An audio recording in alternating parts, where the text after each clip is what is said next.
The playroom bursts with vibrant colors and scattered toys as Milo, Zara, Ollie, and Nia immerse themselves in play. In the playroom, Ms. Lila's clap echoes, sparking instant joy among the children. "Okay, everyone, it's time to line up for recess," Ms. Lila announces.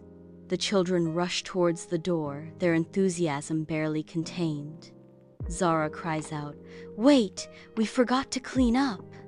Sunlight fills the vibrant playroom, toys scattered about, as Milo leans against a tower of blocks. Milo protests, "But can't we clean up later?" Ollie responds, "If we leave it messy, we might trip over the toys when we come back." Naya chimes in, "And someone else might need to use this space."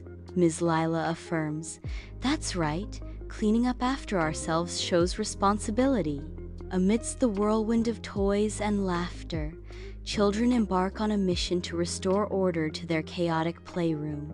With each book neatly stacked and crayon carefully gathered, the playroom undergoes a magical transformation from disarray to harmony.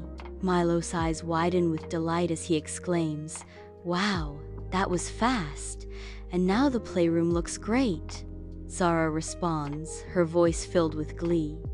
"A clean space makes playtime even more fun." Ms. Lila watches over the children, her face glowing with warmth and pride. "I'm so proud of you all. Now let's go play outside."